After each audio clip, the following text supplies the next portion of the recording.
Shalom buat kita semua. Shalom.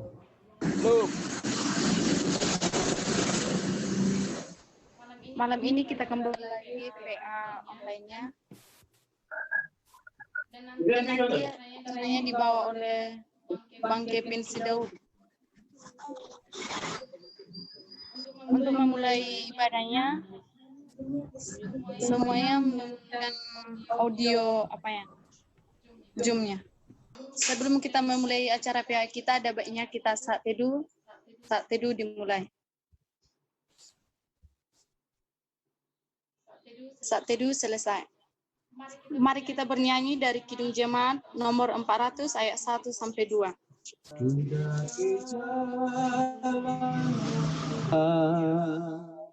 Kita nyanyikan.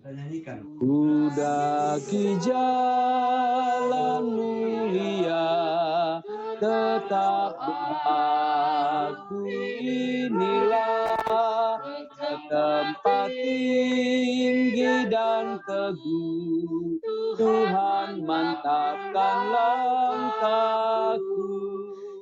Ya Tuhan, angkat diriku lebih dekat kepadamu di tempat tinggi dan teguh. Tuhan mantapkan langkahku.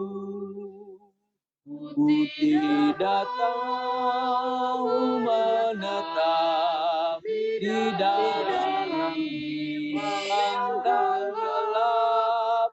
Rinduanku, tujuanku, tempat yang tinggi dan teguh.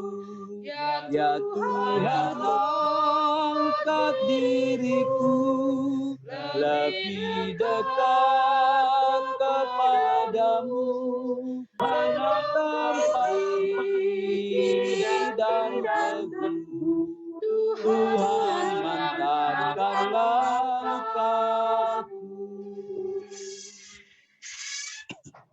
Mari kita bersatu di dalam doa.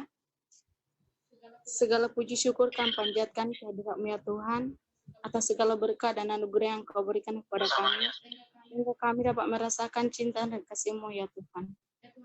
Ya Tuhan Yesus, kami sebentar lagi memulai aktivitas kami, yaitu melaksanakan PA online kami ya Tuhan. Kiranya Engkau yang hadir di tengah-tengah kami, kiranya Engkau yang memberkati ya Tuhan. Ya Tuhan Yesus, banyak dosa yang kami perbuat, sengaja maupun tidak sengaja. Kiranya hapuskanlah itu agar tidak menjadi penghalang dalam menerima berkat-Mu. Dalam nama Tuhan Yesus kami berdoa dan mengucap syukur. Amin. Kami serahkan kepada Abang Kevin Sidaud untuk membawakan khotbah. Sebelum kita memulai acara PA kita pada malam hari ini, terlebih dahulu saya memperkenalkan diri saya. Nama saya Kevin Jordan Sidaud. Saya mahasiswa STT HKBP semester 4. Terima kasih. Firman Tuhan kita pada malam hari ini tertulis di 1 Timotius 4 ayat 12 sampai 16. Saya akan membacakannya untuk kita semua. Jangan seorang pun menganggap engkau rendah karena engkau muda. Jadilah teladan bagi orang-orang percaya dalam perkataanmu, dalam tingkah lakumu, dalam kasihmu, dalam kesetiaanmu, dan dalam kesucianmu. Sementara itu, sampai aku datang, bertekunlah dalam membaca kitab-kitab suci, dalam membangun, dan dalam mengajar. Jangan lalai dalam mempergunakan karunia yang ada padamu, yang telah diberikan kepadamu oleh nubuat dan dengan penumpangan tangan sidang penatua. Perhatikanlah semuanya itu, hiduplah di dalamnya supaya kemajuanmu nyata kepada semua orang. Awasilah dirimu sendiri dan awasilah ajaranmu, bertekunlah dalam semuanya itu, karena dengan berbuat demikian, engkau akan menyelamatkan dirimu dan semua orang yang semua orang yang mendengar engkau. Baiklah, tema yang saya ambil dari 1 Timotius 4 ayat 12-16 ini ialah menjadi teladan meskipun muda. Apa sih pengertian teladan menurut Amang, Inang, Abang, Kakak, remaja, dan kawan-kawan sekalian? Bisalah kiranya memberikan pendapatnya melalui suara ataupun melalui pesan.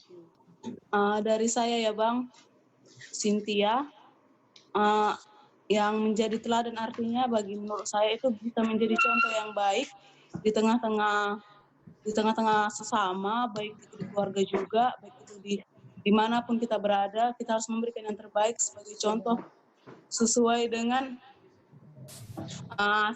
apa yang telah diajarkan untuk kita kaum pemuda, terkhusus untuk pemuda Kristen. Itu sih, terima kasih. Terima kasih buat Kak Cynthia atas pendapatnya.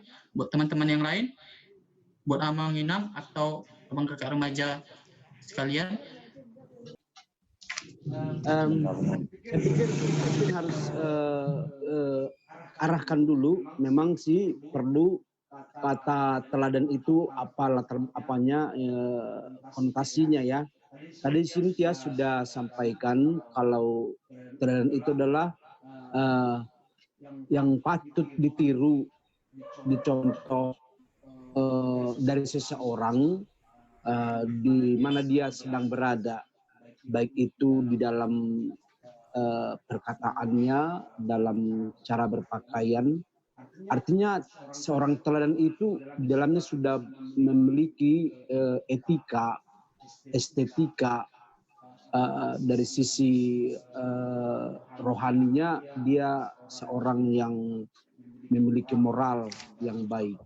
Ya, itu mungkin pengertian dasar dari teladan. Jadi tentunya kalau disebut teladan itu adalah yang patut ditiru atau dicontoh. Nah, itu barangkali yang mendasari kata teladan. Demikian Kevin, silakan dilanjutkan. Ya, terima kasih kepada narasumber.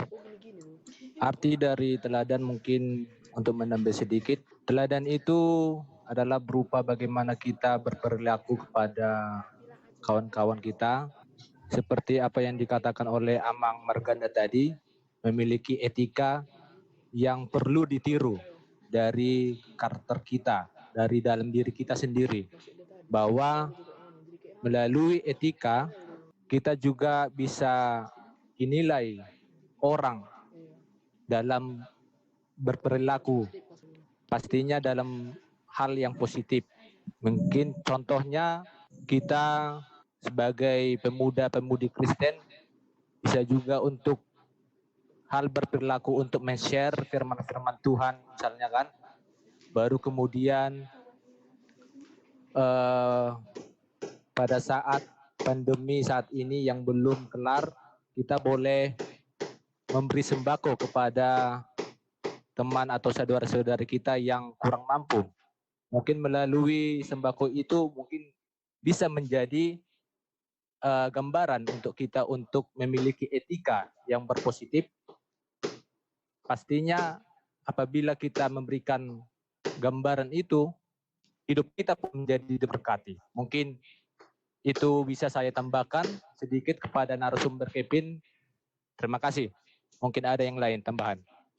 Aku boleh nambahin nggak sebagai pendatang? Ya, silakan. Oke. Sebelumnya terima kasih buat saudara Timothy. Kalau dibilang teladan untuk masa kini, kalau untuk memberi sembako, memang betul. Tapi ada contoh simpel yang bisa bikin kita menjadi teladan, yaitu contoh simpelnya pakai masker, ikuti protokol kesehatan, baru jaga jarak, jangan terlalu langsung ke bagi sembako itu udah terlalu jauh. Memang betul, tapi terlalu jauh.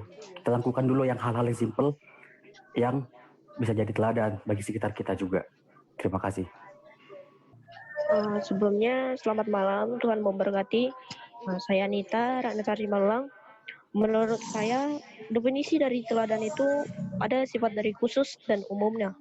Kalau dari khusus, dia tergantung kepada individu. Jadi jika kita lihat definisi umumnya, sudah cukup luas untuk definisi teladan dan bisa dinikmati oleh orang lain. Jika teladan dalam arti khusus, kita yang menikmati sikap kita sendiri. Dan untuk definisi umumnya, orang bisa menikmati dan melihat gambaran dari diri kita sendiri. Jadi definisi teladan ini menurut saya tidak sampai atau tidak terlalu luas terhadap sebuah perbuatan yang mengeluarkan suatu tenaga. Namun ini hanya dari dalam diri. Itulah yang mungkin bisa saya sampaikan definisi dari teladan. Ya, intinya ini menilai nilai estetika kehidupan nyata. Dapat saya simpulkan bahwa teladan itu merupakan sikap atau perbuatan baik kita terhadap orang lain dan yang patut dicontoh juga. Nah, walaupun kita masih muda, sering terkadang di benak kita muncul pertanyaan, saya kan muda, bagaimana pula saya bisa menjadi teladan buat semua orang, padahal kan saya belum berpengalaman atau mungkin pengetahuan saya masih sedikit. Untuk itu jangan khawatir, walaupun muda tapi kita bisa belajar untuk menjadi teladan buat orang-orang di sekitar kita.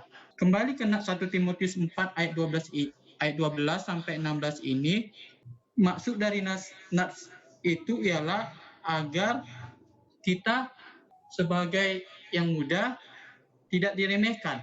Untuk itu kita harus bisa menjadi teladan buat orang-orang baik dari perilaku kita, perbuatan kita yang patut dicontoh oleh orang lain. Sama seperti Timotius yang ditunjukkan oleh Nats pada malam hari ini.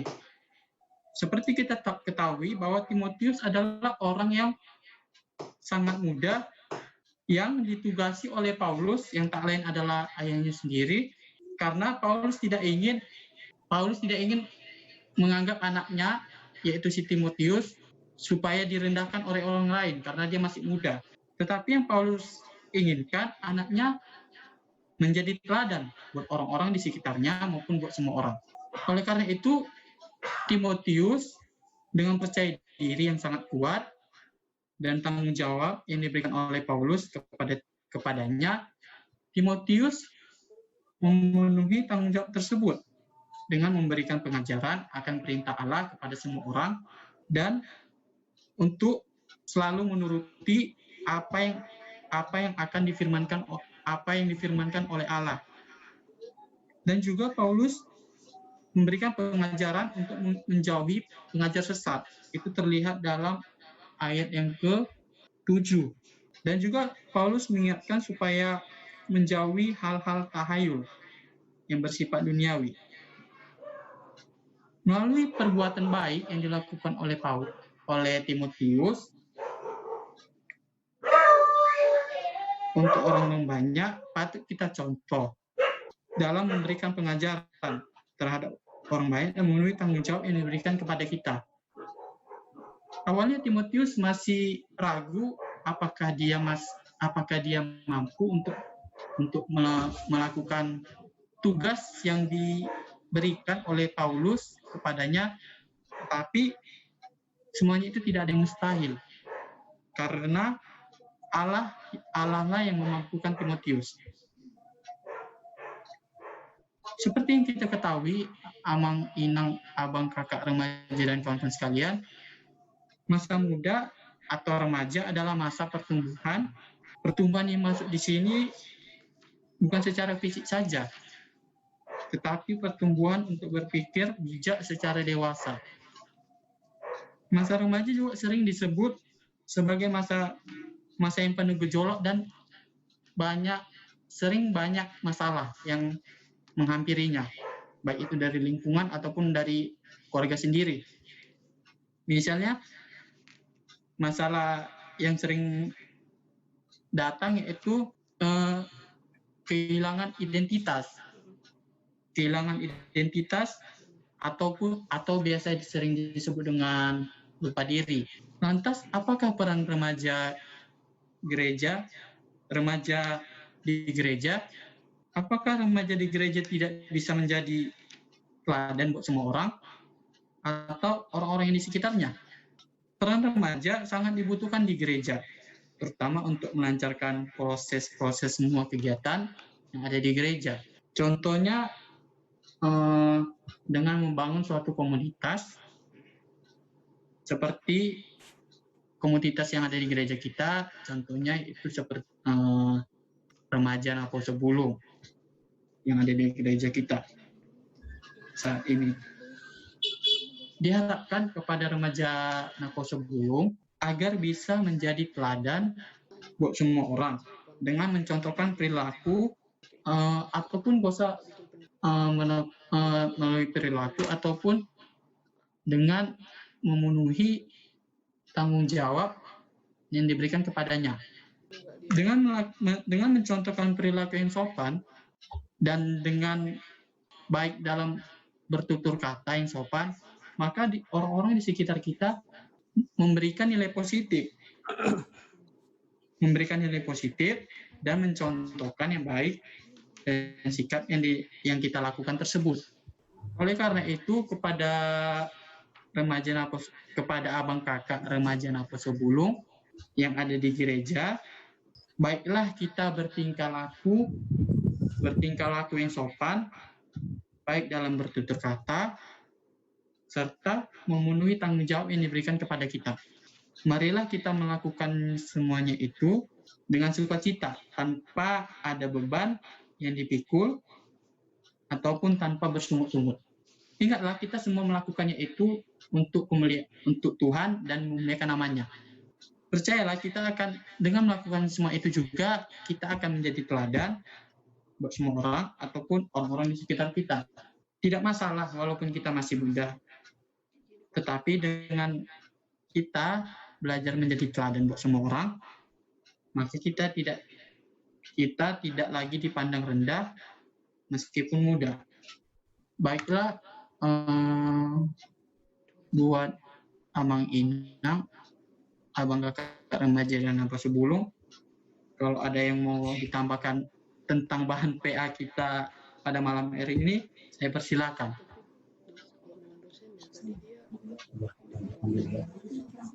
Ya, Kevin, kami Ya, sangat Mang. berterima kasih. Ya. Ya, Mang.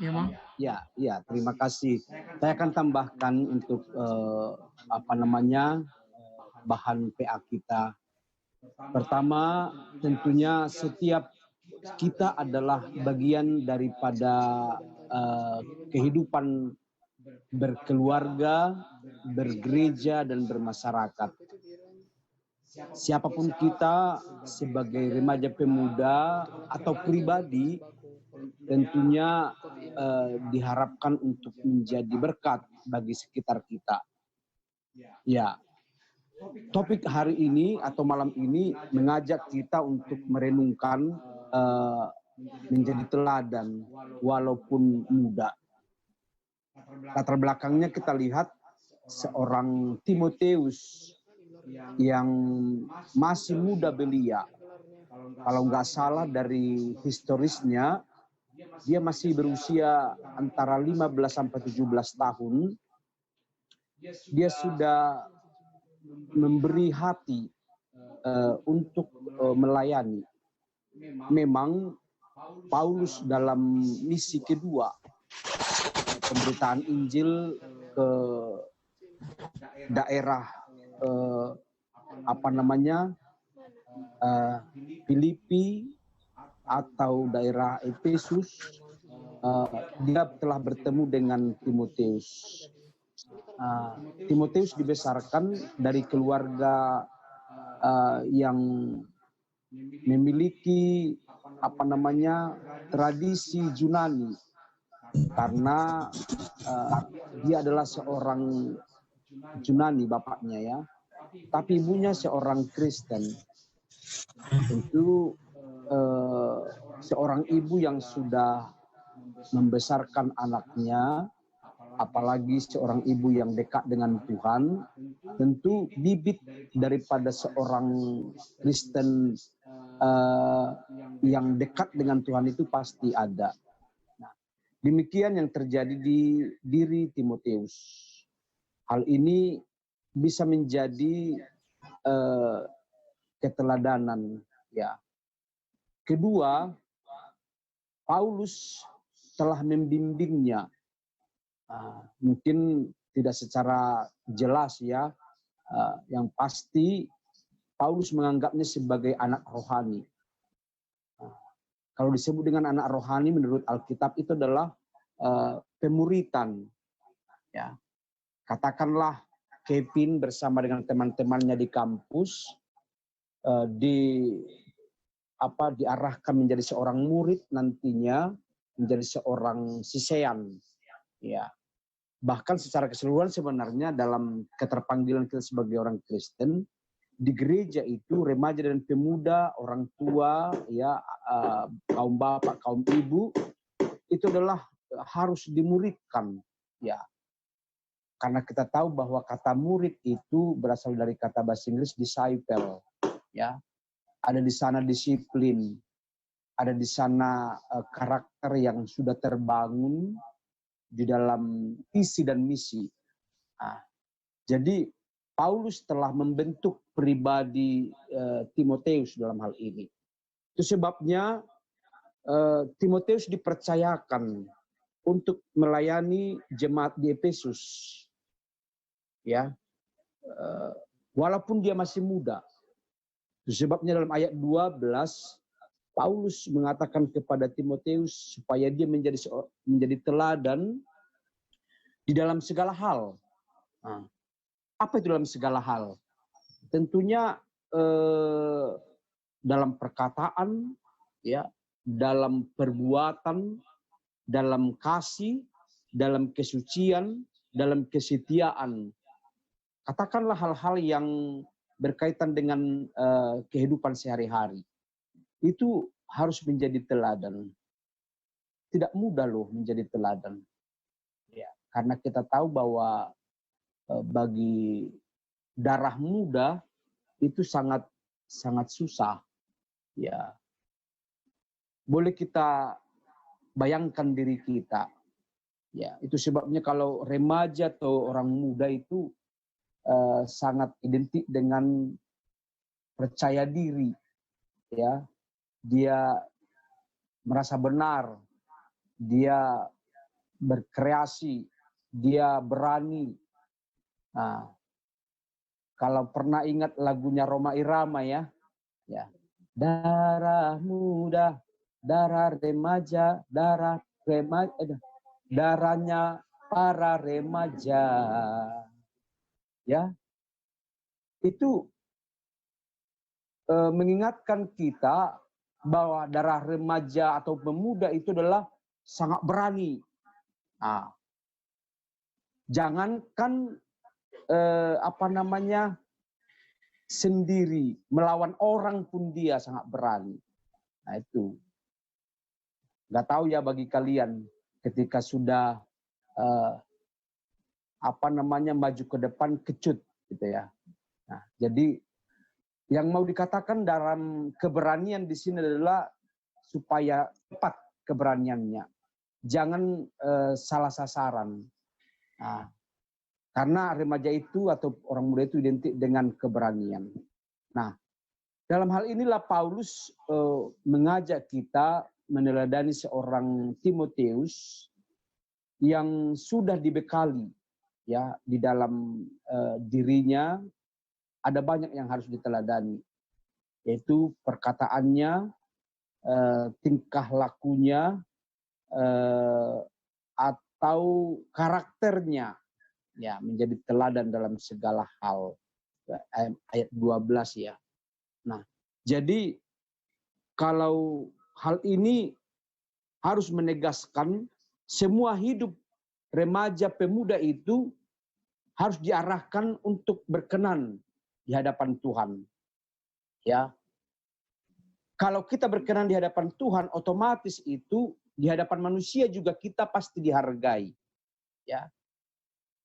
Dihargai. Jadi tanda petik sekarang bukan karena kalau dunia ini kan melihat status sosial.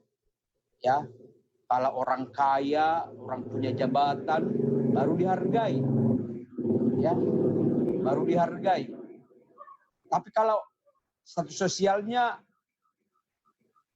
katakanlah tanda petik ya orang di luar daripada yang diharapkan, maka dia tidak dihargai. Nah, jadi Paulus ingin bahwa Paulus mengarahkan Timotius dihargai bukan karena jabatan, bukan karena dia kaya, bukan, tapi karena dia dalam karakter, dalam tingkah laku, dalam kasih, dalam kesetiaan, dan dalam kesucian, dia patut diteladani atau dihargai. Nah, itu yang pertama. Pernah seorang Soekarno dalam pidatonya mengatakan, berikanlah 10 orang muda kepadaku agar dunia ini dapat kuguncang, katanya. Apa yang mau kita petik dari ungkapan ini? Bahwa orang muda itu sangat identik dengan berbagai pikiran, ya, berbagai kemajuan dalam berpikir, dalam kreasi, ya.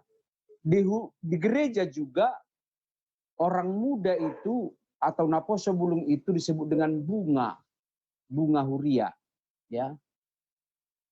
Artinya yang sedap dipandang, yang bau harumnya, ya, sangat enak dan cantik, dan selanjutnya. Nah, kita tahu bahwa di negara kita ini Sumpah Pemuda adalah tentu menjadi patron untuk mengarah kepada kemerdekaan pada saat itu, ya. Karena Sumpah Pemuda itu tanggal 28 Oktober 1928, ya. Nah, itu sudah menjadi patokan untuk mengarahkan Indonesia kepada kemerdekaan, walaupun masih lama. Tapi orang muda diajak untuk menjadi pribadi yang kuat, yang kokoh dalam prinsipnya, dalam dirinya, dalam perkataannya, dalam karakternya. Nah, tentu dalam tema kita mau membayangkan bahwa orang muda itu adalah orang yang banyak kreasi, ya, yang memiliki ide-ide kreatif dan semangat, ya, tidak loyo, ya, tidak mudah kecut, tidak mudah mendele kalau ada tantangan, tapi dia berani mencari cara untuk membuat kreasi baru, ya. Kedua, Paulus mengingatkan kalau Timotius adalah seorang yang harus tekun, ya. Dalam ayat 13 dikatakan 1 Timotius 4 ayat ayat 13. Sementara itu sampai aku datang, bertekunlah dalam membaca kitab-kitab suci, dalam membangun dan mengajar. Bertekun. Mungkin saja kita tidak memiliki IQ yang tinggi, tapi orang yang tekun belajar pasti dia akan meraih prestasi yang gemilang, ya. Jadi Paulus katakan kepada Timotius, bertekunlah dalam membaca kitab suci. Kitab suci adalah sumber daripada semua ilmu, ya. Di Alkitab semua ada, dari sisi ilmu apapun, kecuali ilmu hitam, ya. Nah, kalau ilmu yang membangun, apalagi ilmu tentang kepribadian, ya, karakter, ada di Alkitab. Jadi Paulus katakan bertekunlah membaca, ya, bahkan dalam pengajaran. Kenapa harus bertekun? Orang yang bertekun berarti orang yang ulet, orang yang tidak terombang-ambing, tapi dia ada prinsip tekun setiap hari. Setiap hari. Seperti tahun ini, ya, remaja HKBP Sidorami setiap hari membaca Alkitab 1 pasal, ya, 1 hari. Saya nggak tahu anak-anak remaja masih melakukan ini. Ya, karena itu kesepakatan kita di awal tahun 2020 ini. Ya, jadi walau COVID masih belum berlalu dari kita, tapi membaca Alkitab harus terus bertekun. Oke. Ya, yang ketiga berjaga-jaga, senantiasa berjaga-jaga. Paulus ingin supaya Timotius berjaga-jaga dalam pengajarannya. Ya, katakan perhatikanlah semua itu, hiduplah di dalamnya supaya kemajuanmu nyata kepada semua orang. Awasilah dirimu sendiri dan awasilah ajaranmu. Ya, perhatikan semua itu. Apa yang mau diperhatikan? Itu tadi perkataannya, ya, cara berpakaiannya, ya. Apalagi sekarang kan berpakaian orang itu ya kadang pusaknya kelihatan, kadang seperti kurang bahan bajunya, ya. Kemudian dan banyaklah itu, apalagi sekarang ini serba banyak model, ya. Nah, jadi sebagai seorang pemuda Kristen, perhatikanlah mana yang wajar, mana yang tidak wajar. Nah, jadi berjaga-jagalah, karena ini berkaitan dengan penggoda, ya. Seperti Petrus mengatakan waspadalah, ya, waspadalah. Sebab lawan musuh iblis berjalan keliling mencari orang yang dapat diterkamnya. Dia sama seperti singa yang mengaum-ngaum, ya, mencari orang yang dapat diterkamnya. Nah, ini kita kaitkan dengan apa yang dikatakan Paulus kepada Timotius, berjaga-jaga. Walaupun dia seorang pelayan yang dipercayakan di salah satu jemaat, jangan dia menjadi sombong, ya. Jangan dia menjadi sok hebat, ya. Tapi rendah hatilah. Perhatikanlah di sekitar kita. Ada ungkapan mengatakan rambut sama hitam, tapi hati siapa yang tahu, ya, gitu. Jadi dalam berjemaat begitu, dalam berorganisasi juga begitu. Jadi kita harus waspada, ya, berjaga-jaga. Siapa tahu ada teman menusuk dari belakang, ya. Sama seperti banyak orang muda, satu kamar dia dengan temannya, padahal dia sudah tahu kalau temannya itu pacaran dengan si A, tapi dia salib, gitu ya, gitu ya. Dia ambil tanpa sepengetahuannya. Itu kan ada syair lagu itu, ya. Ya kan, Joseph, ya. Itu pernah terjadi itu di dalam kehidupan anak-anak remaja atau pemuda. Nah, berjaga-jagalah itu. Artinya di sini berjaga-jaga mengarah kepada penggoda, ya, gitu. Awasilah dirimu sendiri, gitu. Katakanlah diri kita sendiri. Dalam diri kita kan ada banyak keinginan, ya, ada banyak kemauan dalam diri kita, gitu. Tadi Joshua Nababan mengatakan menjadi teladan itu yang simpel-simpel aja kita pikirkan. Katakanlah di masa COVID ini, ya, wajar saja dong kita harus menjadi teladan di sekitar kita. Kita harus pakai masker, kita harus jaga jarak, kita harus mengikuti protokoler. Itu menjadi hal-hal yang perlu kita perhatikan. Jangan kita menjadi seorang yang membawa penyakit sama orang, gitu, ya. Jadi kita harus saling menjaga, gitu. Berjaga-jagalah. Nah, jadi awasilah dirimu. Diri kita di sini perlu introspeksi. Jangan seperti khotbah minggu yang lalu, ya, balok sekecil selumbar di mata orang kita lihat, padahal sebalok di mata kita tidak kita lihat. Itu dia hanya melihat orang lain dalam kesalahannya, dalam kelemahannya. Dia hanya melihat kelemahan dia sendiri, tidak dia lihat. Itu yang mau dikatakan. Jadi awasilah dirimu, ya. Mari membangun pribadi kita dengan nilai-nilai yang bisa ditiru, bisa diteladani. Katakanlah hal-hal yang simpel. Masih berdua nggak kamu saat kamu mau makan? Coba dulu kalau kamu pergi ke salah satu warung makan, ya, mungkin kamu lihat di samping kiri kananmu semua berjilbab, ya, mungkin orang Muslim. Kamu malu berdoa. Masih adakah di antara kamu yang tekun berdoa saat dia mau makan? Atau dia saat dia mau tidur? Masih adakah di antara kita yang setiap hari mengandalkan Tuhan dalam hidupnya? Itu kan teladan itu. Karena akan terlihat ciri-ciri karakter atau sifat seseorang itu kalau dia dekat dengan Tuhan. Itu. Minggu lalu kita sudah diarahkan oleh Yosef, ya, Sehotang, tentang apa namanya, seperti komunitas, ya, komunitas organik, gitu ya.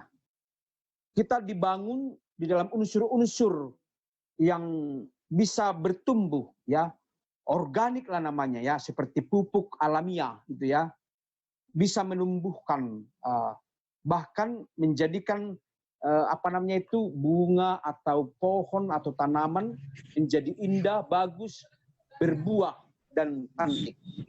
Nah, demikian komunitas kita yang dibangun di dalam organ-organ kita sebagai tubuh Kristus. Katakanlah bahwa organisasi itu adalah ada tangan, ada kaki, ada mata, dan sebagainya. Sama seperti tubuh kita. Bagaimana supaya kita membangun pribadi kita menjadi teladan bagi semua orang dalam segala hal.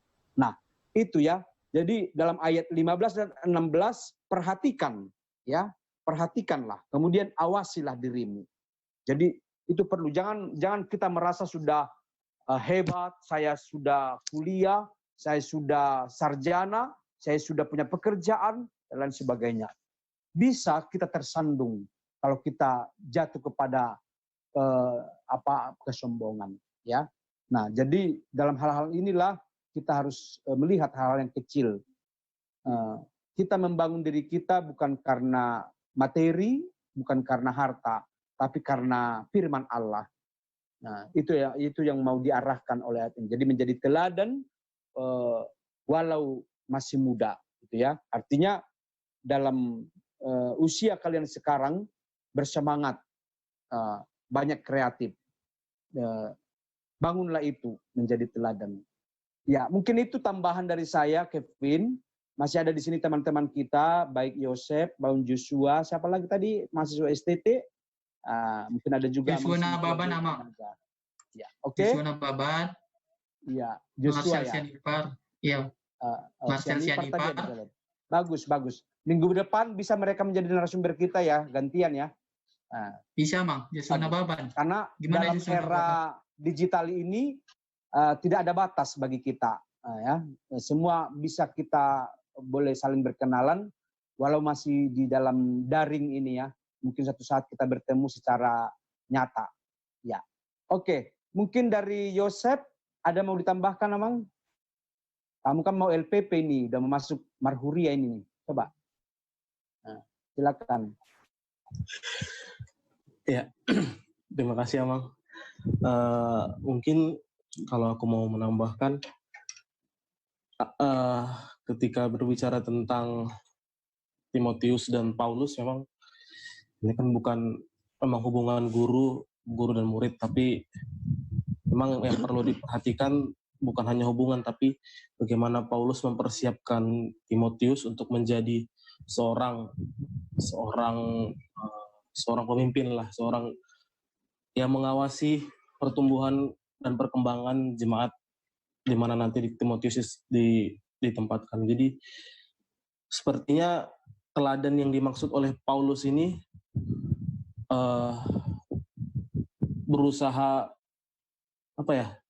Paulus ini seperti berusaha mengajak Timotius untuk berpikir bahwa apa yang telah dia lihat, apa yang telah dia rasakan, apa yang telah dia dengarkan selama berjalan bersama Paulus, selama mengikuti pelayanan Paulus itu, ia harus lakukan dan kembangkan. Dan teladan itu juga harus dilakukan oleh Timotius kelaknya kepada orang-orang yang lebih muda. Karena orang-orang yang lebih muda pada masa itu sangat kurang dianggap. Karena pendiri jemaat, karena orang yang lebih aktif dalam jemaat itu orang-orang yang tua. Makanya ada istilah founding fathers. Bukan founding teenagers, founding fathers. Jadi orang-orang tua lah yang mendominasi. Dan orang-orang tua ini karena dengan pengalaman yang sangat banyak, mereka cenderung beremeh sama anak-anak muda.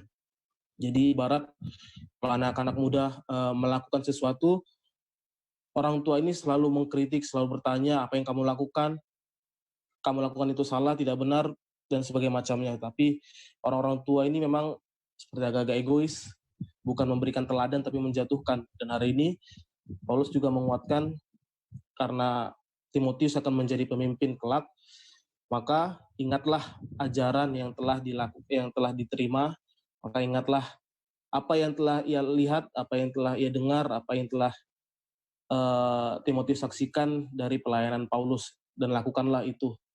Kelak memang dia pemimpin. Jadi untuk kita generasi muda sekarang, kita kalau dibilang pemuda adalah pemimpin masa depan. Jadi kita adalah pemimpin masa depan dalam berbagai bidang, tidak hanya satu bidang ya, dalam berbagai bidang. Dan kita memiliki bakat juga. Jadi kita diperkirakan akan menjadi pemimpin dalam bakat kita masing-masing. Dan kita udah menyaksikan berbagai macam hal. Kita udah memiliki pengalaman, walaupun tidak sebanyak orang tua, tapi kita udah memiliki pengalaman. Kita juga adalah orang-orang yang memang sangat bersemangat dan terus berusaha belajar, orang-orang muda ini. Jadi kita diharapkan sebagai orang muda bisa mengelola pengalaman tersebut atau teladan yang kita terima dari orang-orang di sekitar kita untuk menjadi bahan bagi kita memimpin kelak di masa depan, dan juga kita akan memberikan teladan bagi orang lain. Jadi diharapkan kita sebagai kaum muda melakukan yang terbaik, berpikir yang baik, dan belajar terus. Jangan mudah cepat senang, cepat puas, karena kehidupan ini, karena hidup kita tidak terbatas pada satu waktu, tidak terbatas pada satu peristiwa, tidak terbatas pada satu bidang. Kita harus bisa dinamis dalam masa ini. Jadi yang seperti Amang lebih sering katakan, kita perlu berkreasi, kita juga perlu berpikir. Di samping kita berkreasi, kita berikan waktu kita untuk berpikir, merenung sejenak apa yang kita lakukan, apakah itu baik atau tidak. Terus kita berpikir bagaimana tentang dunia ini, kita udah mendapat banyak pengalaman. Itu aja sih, Amang. Terima kasih. Oke, mungkin ada mau ditambahkan Joshua Nababan?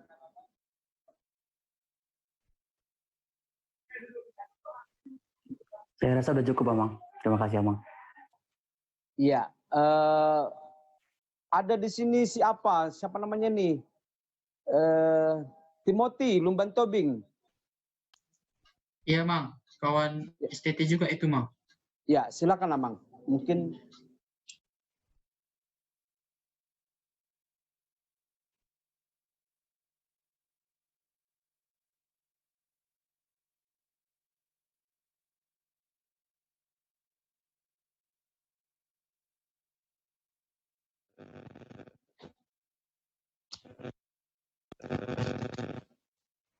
Donald.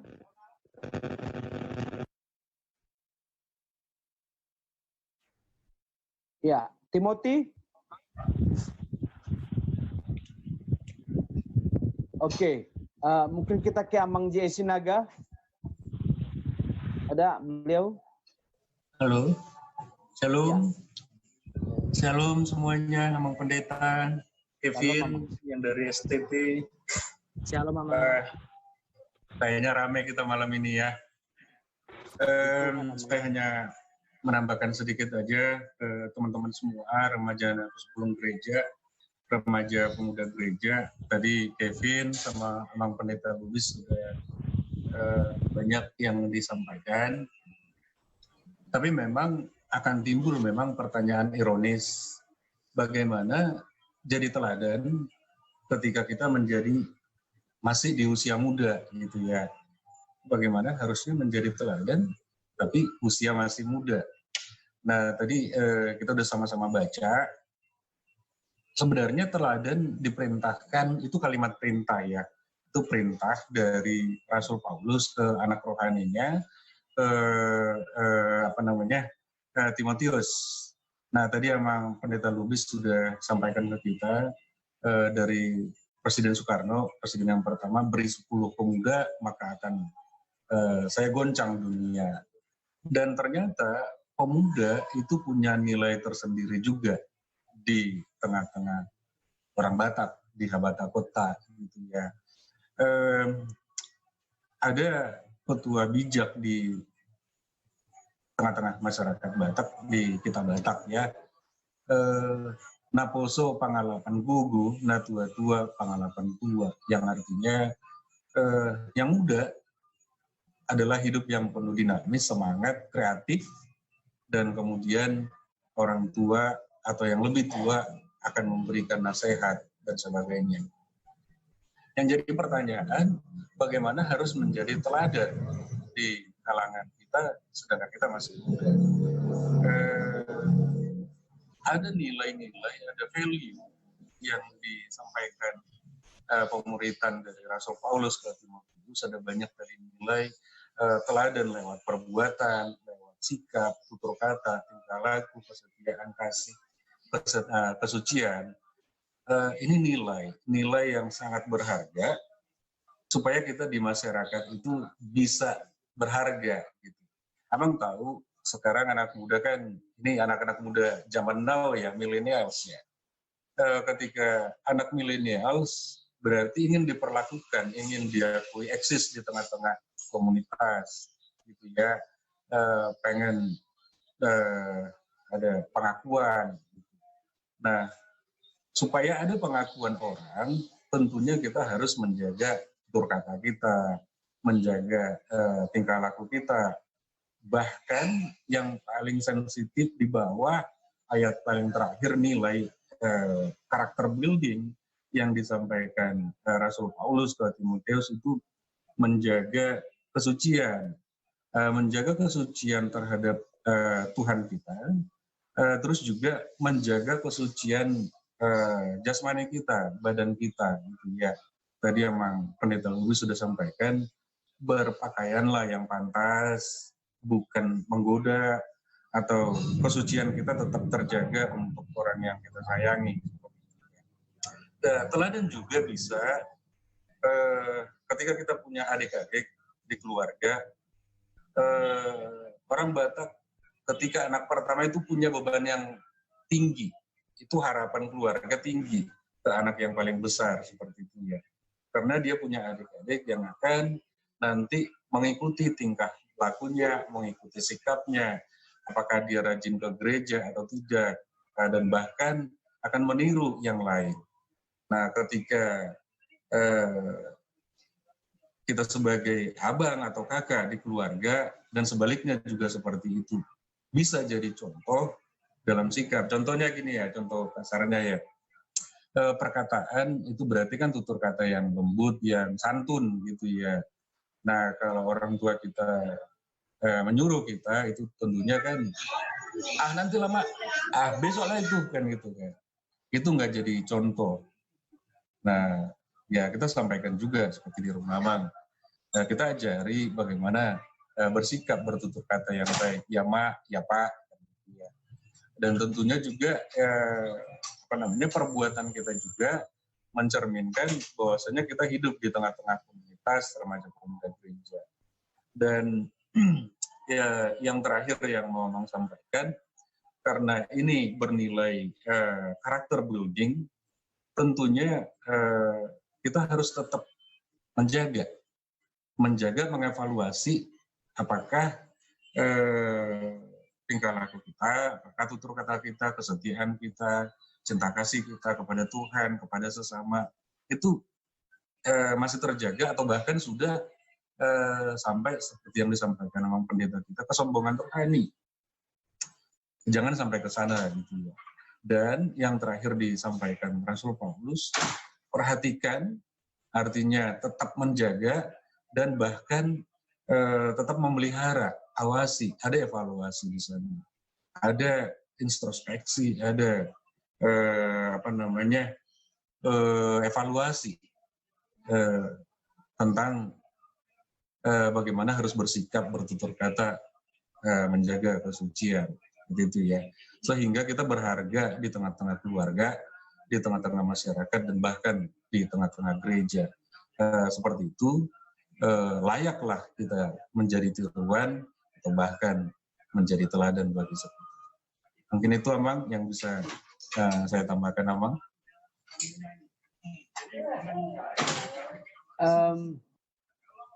Barangkali sudah ada banyak penjelasan. Bagi Kevin, mungkin ada yang mau ditambahkan? Silakan Kevin.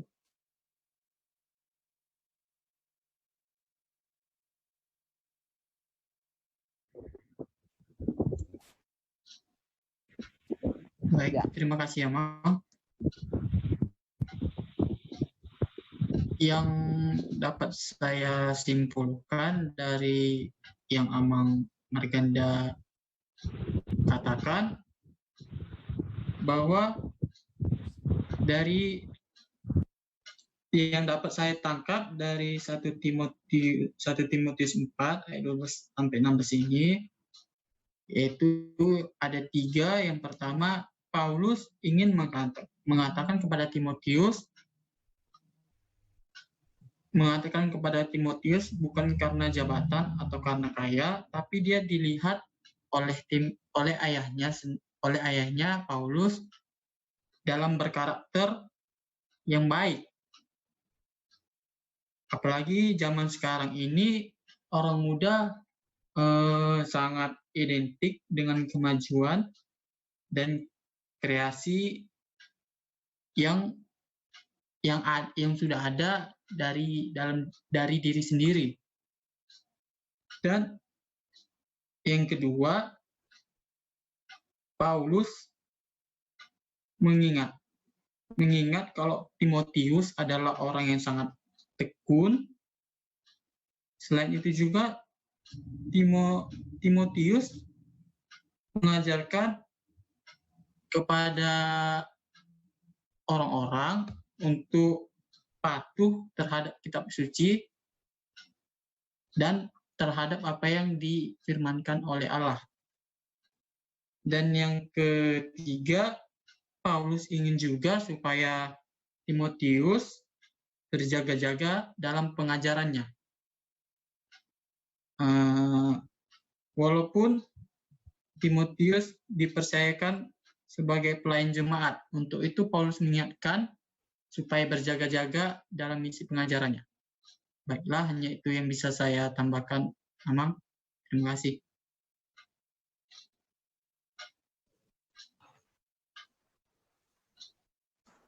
Baiklah, jika masih ada pertanyaan dari teman-teman yang lainnya, bisa kita diskusikan bersama. Mana tahu ada lagi. Tadi kan dari abang-abang STT. Jadi sekarang dari Naposo, mana tahu ada yang lain.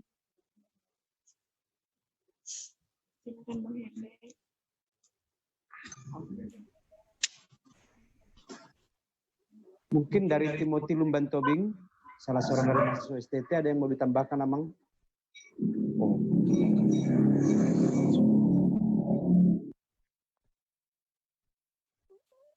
Saya kira cukup, Amang. Terima kasih. Ya.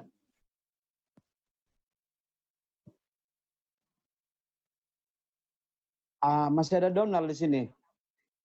Silakan Donald. Nggak ada sih, Mang. Cuma ingin nambah sedikit aja, Mang. Bukan menambah sih sebenarnya, Mang. Lebih kepada ingin memberikan sebuah pertanyaan. Ingin menanyakan satu hal, Mang.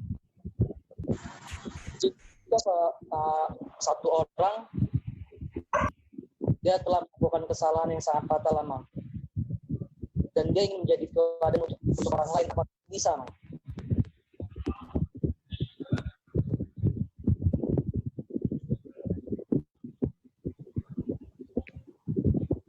Pertanyaan diulangi. Jadi gini, ada satu orang, dia telah melakukan kejahatan yang sangat fatal. Tapi dia ingin berubah dan dia ingin menjadi seorang teladan bagi adik-adiknya. Bagaimana cara dia untuk menjadi seorang teladan bagi adik-adiknya? Itu yang ingin saya tanyakan.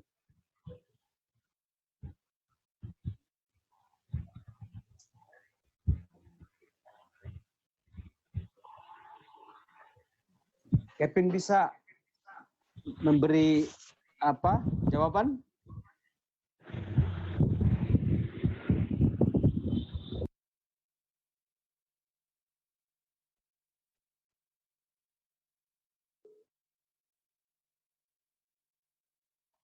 Ya, mungkin akan saya backup ya. Donald, ada ungkapan berkata, kita semua tidak sempurna.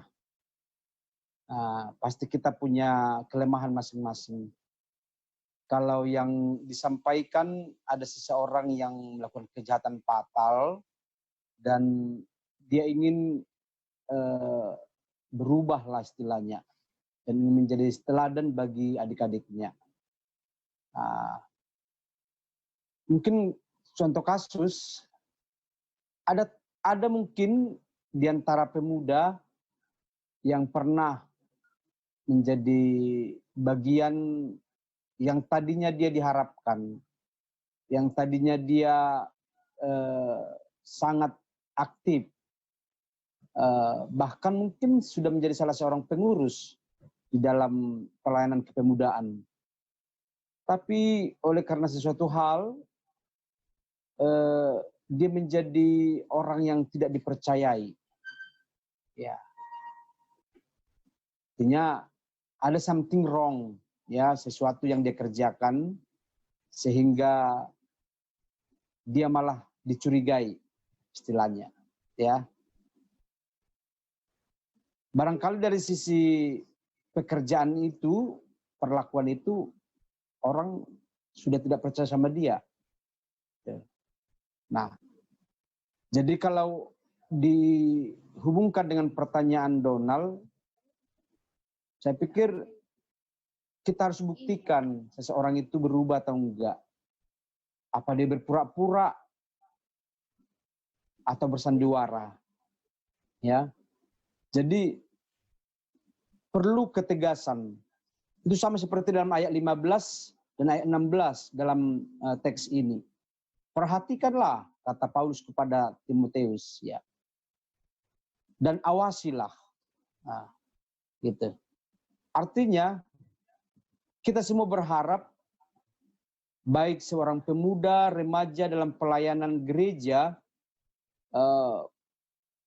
semua jemaat kan memiliki latar belakang yang berbeda-beda dan memiliki motivasi yang berbeda-beda datang ke gereja. Ya, katakanlah mungkin dalam komunitas pemuda, nggak semua itu mungkin murni hatinya untuk melayani. Nggak semua murni untuk beribadah. Ada yang mengatakan seperti minggu lalu saya katakan itu ketika Joseph sebagai narasumber, ya.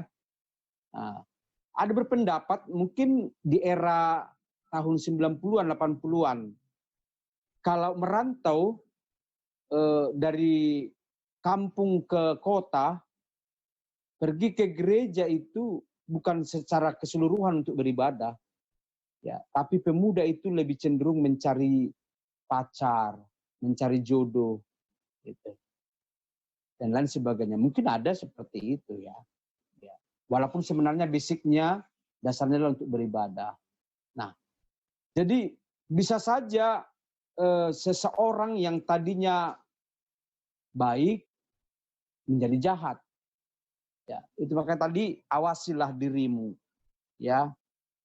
Jadi bisa saja seperti yang Donald katakan, seseorang yang sudah melakukan perbuatan jahat yang fatal. Nah, karena pada prinsipnya kita itu adalah baik. Kan Allah menciptakan kita adalah baik adanya. Tapi oleh karena keinginan, oleh karena segala sesuatu kemauan, akhirnya tidak terarah. Sama seperti yang dikatakan tadi oleh lagunya Roma Irama, ya. Darah muda, darah para remaja. Gitu. Berani, kreatif, tapi yang mau dipertanyakan, jangan keberaniannya salah sasaran. Ya, berani semua, nggak tahu malu, gitu ya. Nah, kalau dia sudah punya pacar, suka-sukanya, gitu ya. Akhirnya pergilah ke gelap-gelap, ya, ke remang-remang. Nah, gitu ya. Nah, jadi perlu mengawasi. Saya pernah katakan kalau bisa topik kita sekali-sekali bagaimana berpacaran secara Kristiani. Ya. Nah, mungkin Donald nanti sebagai narasumbernya bisa kan? Nah. Ya, oke. Jadi kalau ada seseorang yang sudah fatal melakukan kejahatan, bagaimana? Tentu dia harus diuji, ya. Dia harus membuktikan kalau dia sudah berubah. Dia harus menunjukkan kalau memang dia tidak melakukan kejahat lagi, gitu ya. Karena memang Tuhan juga berharap dan sangat senang ya pertobatan dari orang-orang yang sudah berbalik darinya. Ya, itu mungkin tempat kita menjadi salah satu yang harus kita kerjakan. Jangan karena orang sudah salah terus kita tidak ampuni kalau dia sudah berubah. Salah satu karakter kita sebagai orang Kristen adalah mau menerima orang yang sudah bertobat, mau menerima orang yang sudah jauh selama ini. Ya, sehingga dalam aturan gereja juga orang bersalah itu harus dihukum melalui siasat gereja atau RPP. Tapi kita berharap dia kembali. Gitu ya. Jadi dasar daripada kita untuk menerimanya adalah seperti anak yang hilang, ya, perumpamaan Yesus tentang anak yang hilang. Ya, dia sudah benar-benar berubah, maka ayahnya atau bapaknya menantikan dia. Nah, demikianlah kita mungkin berharap kepada teman-teman atau mungkin seseorang yang seperti yang dikatakan Donald tadi, supaya menjadi teladan dia harus membuktikan betul-betulkah dia berubah. Ya, bagaimana cara, kan itu tadi pertanyaan Donald ya, bagaimana caranya supaya dia harus membuktikan, dia harus berani mempertanggungjawabkan apa yang sudah salah selama ini dia kerjakan. Jadi nggak ada bersembunyi atau bertopengkan apa dia ya. Jadi dia harus berani mengatakan saya sudah salah, saya akan berubah. Oke, Donald. Ya, mungkin Kevin sebagai narasumber ada yang mau disampaikan?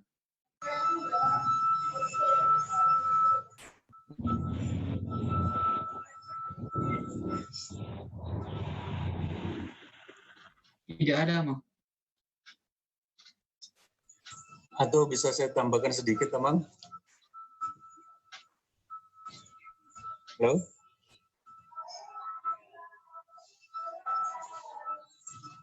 Halo? Ya, Mang? Ya, silakan Amang Sinaga, silakan Amang.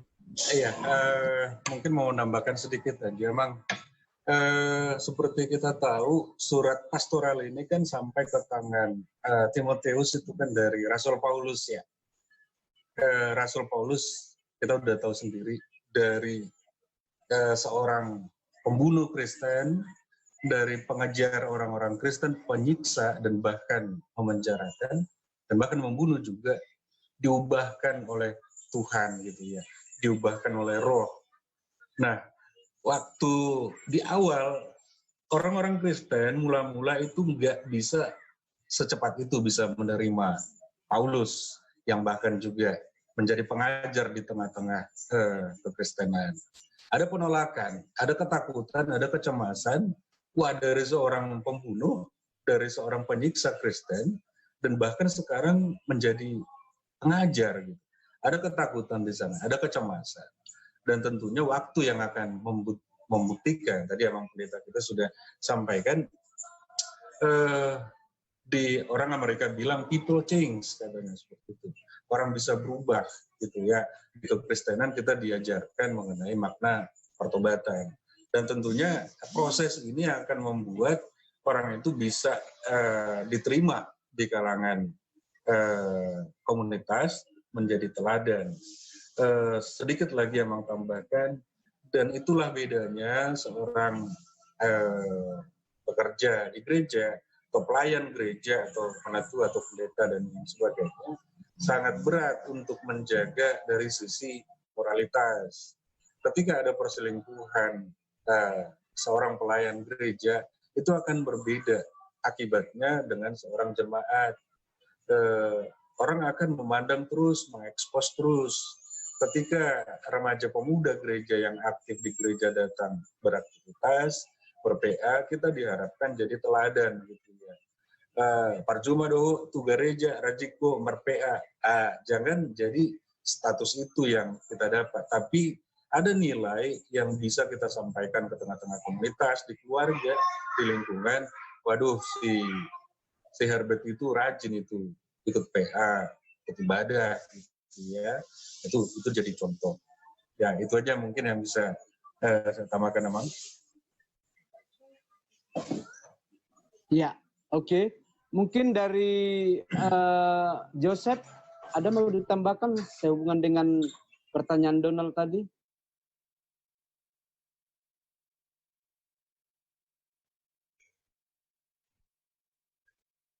Ya, ya. Tapi intinya aku kurang dapat intinya dari pertanyaan Bang Donald. Intinya apa yang mau disampaikan, Bang? Intinya seseorang yang sudah bersalah fatal, tapi dia rindu ingin menjadi seorang yang berubah dan menjadi seorang teladan bagi adik-adiknya atau di sekitarnya. Bagaimana caranya? Ya, dari penting juga sih ini tentang teladan dan juga perubahan hidup. Dari aku pun mau mengambil contoh dari Paulus, ketika kita tahu juga Paulus kan merupakan seorang yang memang sangat jahat, dia membunuh, tapi dia juga pada waktu yang akan datang dia menjadi seorang pemberita Injil, seorang rasul. Dan memang kita nggak bisa pungkiri bahwa seseorang yang berniat berubah kan, seseorang itu memiliki niat yang berubah ketika dia bersalah.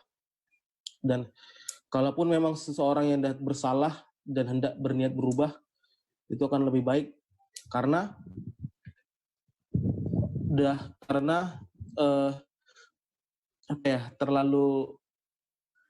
karena manusia ini, kita kan udah berjumpa dengan banyak manusia, dan kalau kita memberikan citra yang buruk, orang-orang akan selain menganggap kita orang yang buruk, tetapi juga akan menerima teladan yang buruk.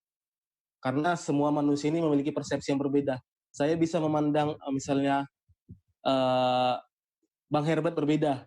Bisa orang menganggap Bang Herbert buruk, tapi saya bisa meneladani Bang Herbert dari keburukannya. Jadi penting bagi seseorang ketika dia memang ingin berubah.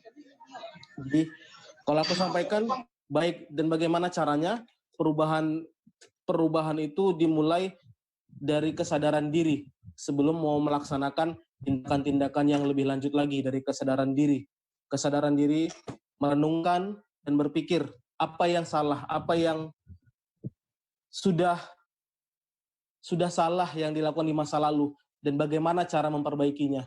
Itu kalau tindakan lanjutnya, berpikir dan merenung untuk langkah-langkah yang harus ditempuh dalam memperbaiki kesalahan, dalam memperbaiki diri. Ketika kita memang sudah merenung dan kita sudah matang-matang berpikir kita harus melakukan itu, kita harus lakukan perubahan itu. Dan perubahan dan untuk melakukan dan untuk melakukan kebaikan sendiri, kita juga harus berpikir apakah memang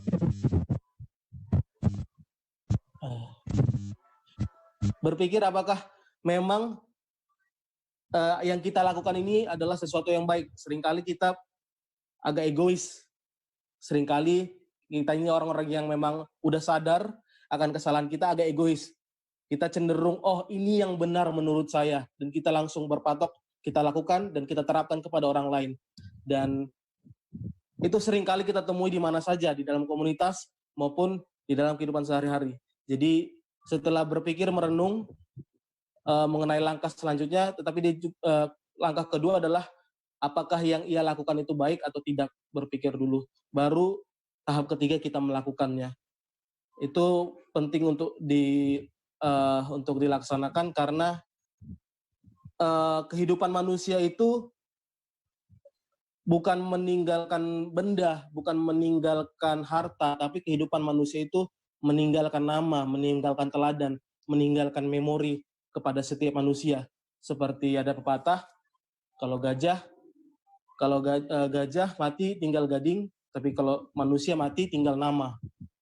Jadi dasarnya memang untuk berubah kita harus pahami bahwa orang melihat kita itu berbeda. Orang bisa melihat kebaikan kita, bisa keburukan kita, orang bisa menilai kita, sekaligus bisa meneladani kita. Jadi yang disampaikan oleh Bang Donald tadi harus kita lakukan, dan dalam mewujudkannya kita harus berpikir. Itu sih, Amang. Terima kasih. Ya, udah jelas ya Donald ya. Terima kasih ya, Mang. Terima kasih atas bukan saran sih, jawabannya dan tambahan dari Amang J. Isnaga. Ya, mungkin ada yang lain. Dari ini ada Dewi Lubis ini. Coba ada pertanyaan baru?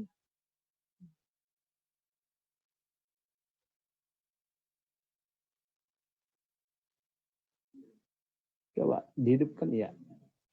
Enggak ada lagi Amang, udah pasti. Ya.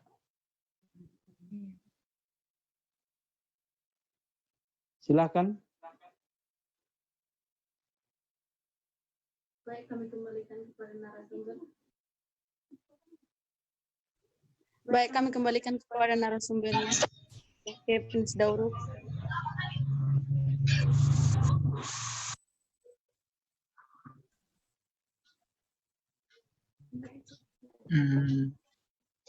Kiranya sudah cukuplah.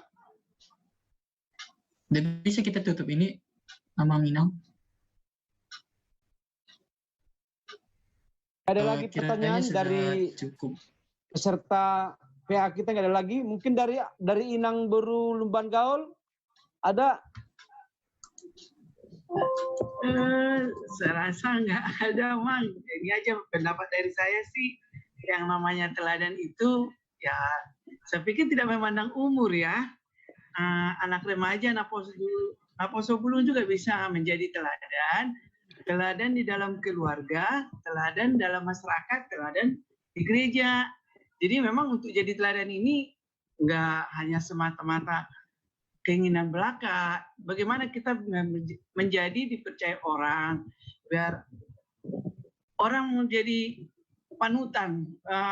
Kita bikin jadi panutan buat teman kita, buat lingkungan kita.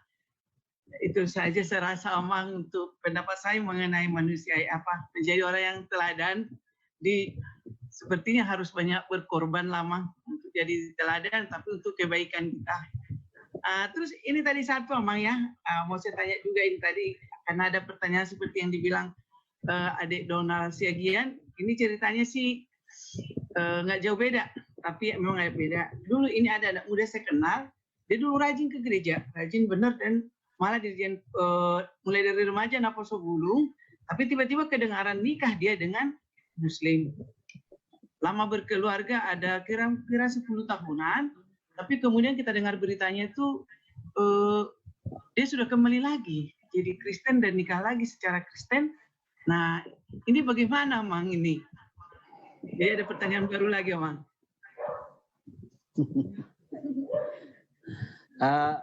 Barangkali sangat up to date itu ya pertanyaannya, sama seperti yang dikatakan oleh Donald tadi.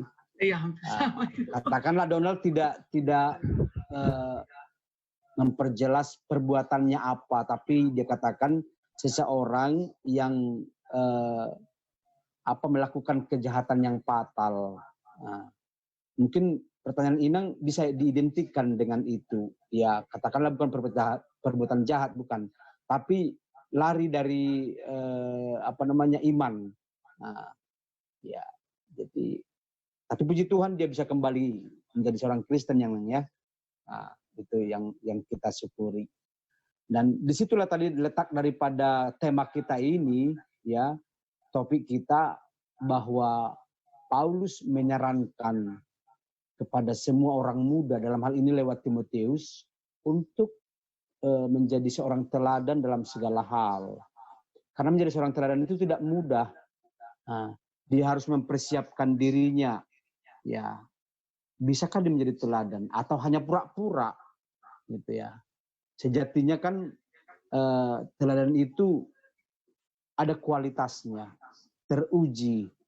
Ya, dia tidak hanya satu kali lolos, kedua kalinya tidak lolos. Jadi harus lolos semua, gitu ya.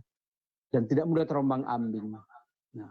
Nah, kalau contoh yang Inang sampaikan barangkali dia hanya sebatas melihat kekristenan itu ya hanya dari sudut materi. Barangkali banyak orang menjadi muslim itu karena berbagai faktor ya. Salah satunya adalah tanda petik itu adalah harta,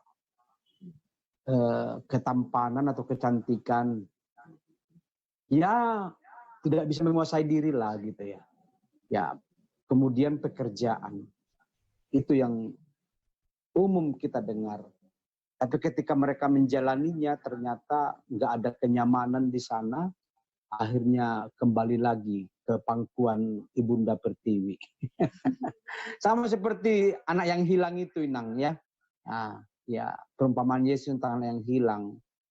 Ya katakanlah mungkin darah muda itu masih bergejolak, dia nggak ingin dinasehati, dia nggak ingin ditegur ya, dia nggak mau sesuka hatinya lah. Akhirnya kan orang tuanya yang melepaskan dia begitu. Setelah dia menjalani, ya katakanlah dia akhirnya habislah semua uangnya, lalu dia makan makanan babi, dia teringat kepada orang tuanya, di rumahnya banyak makanan berlebihan. Kok aku menjadi orang melarat gitu. Akhirnya dia kembali. Itu adalah salah satu contoh bagaimana kita hidup dalam kekristenan. Karena Yesus sudah menawarkan, akulah jalan kehidupan dan kebenaran. Dalam Yesus ada keselamatan. Kenapa harus pergi lagi? Gitu ya. Nah, makanya dalam hal ini juga sebagai remaja pemuda harus mempertahankan imannya.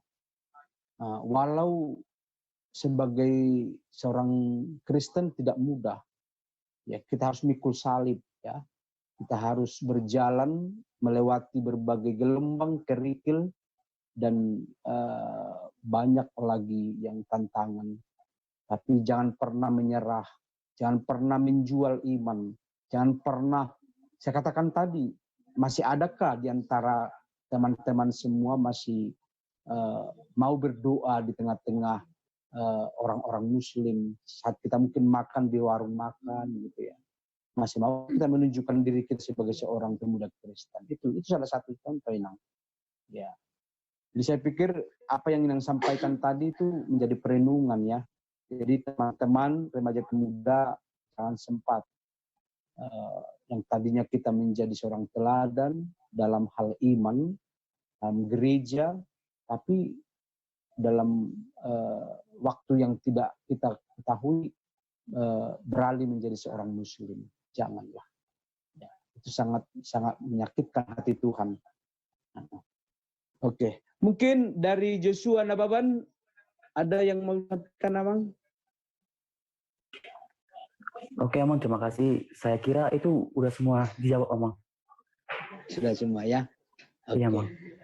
Saya pikir sudah cukup ya. Minggu depan setuju nggak kita kalau si Donald dulu narasumber kita? Ya? Setuju. Donald, dengar nggak? Donald? Mana kamu? Donald? Dengar dia. Hah? Ada nggak pertanyaan dari komentar? Nggak ada.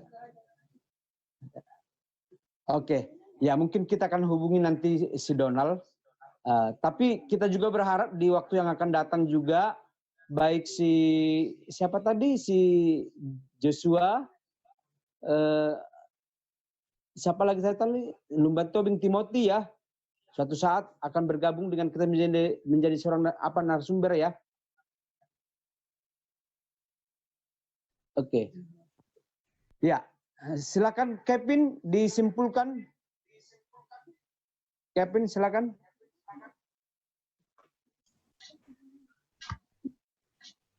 Baik, terima kasih ya, Mang. Kesimpulannya bahwa seperti kata Inang Dorma ya, Inang Dorma Mengaul, kalau menjadi teladan itu tidak harus mudah. Memang sih kita memang nggak harus mudah, tetapi kebanyakan orang-orang muda perlu kesadaran supaya bagaimana dia menjadi teladan buat orang-orang sekitarnya. Misalnya dalam bertutur kata ataupun perbuatan yang baik. Itu aja, Ma. Kita bersatu dalam doa. Bapa kami di surga, terima kasih ya Bapak atas kesempatan dan waktu yang Kau berikan kepada kami, sehingga kami bisa menyelesaikan acara PA kami pada malam hari ini. Ya Bapak, ajarilah kami supaya menjadi seperti Timotius ya Bapak, menjadi teladan buat semua orang di sekitarnya maupun buat orang-orang banyak ya Bapak. Ya Bapak, berkati juga keluarga kami ya Bapak, dimanapun mereka berada ya Bapak. Berikanlah kepada keluarga kami ya Bapak kesehatan, dan juga ya Bapak, terima kasih Bapak untuk kesempatan dan untuk dukungannya kepada kami ya Bapak. Ya Bapak, hanya inilah doa anakmu, di dalam nama anakmu, Tuhan Yesus Kristus, Juru Selamat kami hidup. Amin. Amin. Sungguh indah Tuhan. Mari kita lanjutkan bernyanyi dari Kidung Jemaat nomor 439 ayat 1-2. Adakah beban membuat kau pekat? Salib yang jauh pikul menekan. Itulah berkatnya pasti kau lega, dan bernyanyi terus penuh bahagia. Berkat Tuhan mari hitunglah, kau kan kagum oleh kasih-Nya. Berkat Tuhan mari hitunglah, kau niscaya kagum oleh kasih-Nya. Selanjutnya mari kita lanjutkan dua syafaat Pak Anita. Mari kita bersatu di dalam doa. Allah Bapa yang Maha Kuasa dan Roh Kudus yang menyertai kami semua dalam malam ini, Tuhan, kami sudah siap melaksanakan ibadah online kami. Kiranya apa yang kami dapatkan hari ini, Tuhan, menjadi berkat bagi kami. Kami bisa menjadi teladan bagi orang-orang di sekitar kami. Berkati juga Tuhan segala tutur kata, perilaku, perjalanan, dan juga tatap mata kami kepada orang lain. Engkaulah yang menggurui kami, Tuhan, agar kami tidak bisa atau tidak sesat dalam jalan yang tidak Engkau kehendaki. Berkati Tuhan pembina ataupun pendeta yang membimbing kami, berikan beliau kesehatan panjang umur, dan berikan juga kepada kami jemaat dan seluruh kesehatan Tuhan, agar kami tidak terbengkalai oleh segala yang terjadi dalam dunia sekarang ini. Adapun Tuhan, keadaan yang kami alami saat ini, pandemi corona, Engkaulah yang menyembuhkan Tuhan, agar kami bisa tetap menjadi manusia yang handal dan bisa diladani orang-orang di sekitar kami. Dosa yang Kau perbuat Tuhan kiranya hapuskan, supaya tidak penghalang berkat yang Kau berikan kepada kami. Di dalam nama-nama Tuhan Yesus Kristus, Juru Selamat kami hari ini, esok, sampai Maranatha. Terima kasih Yesus. Amin. Selanjutnya mari kita bernyanyi dari King Jemaat nomor 424 ayat 1 sampai 2. Yesus menginginkan daku. Mari kita nyanyikan bersama. Yesus menginginkan daku bersinar baginya, dimanapun ku berada, ku mengenangkannya. Bersinar, bersinar, itulah kehendak Yesus. Bersinar, bersinar, aku bersinar terus. Yesus menginginkan daku menolong orang lain, manis dan sopan selalu ketika ku bermain. Bersinar, bersinar, itulah kehendak Yesus. Bersinar, bersinar, aku bersinar terus. Untuk menutup PA kita pada malam hari ini, kita sama-sama mengucapkan doa yang diajarkan Tuhan Yesus kepada murid-muridnya. Bapa kami yang di surga, dikuduskanlah namamu, datanglah kerajaanmu, jadilah kehendak-mu di bumi seperti di surga. Berikanlah kami pada hari ini makanan kami secukupnya, dan ampunilah kami kesalahan kami, seperti kami juga mengampuni orang yang bersalah kepada kami. Dan jangan membawa kami ke dalam pencobaan, tapi lepaskanlah kami daripada yang jahat. Karena Engkau yang punya kerajaan, dan kuasa, dan kemuliaan sampai selama-lamanya. Amin. Amin. Amin.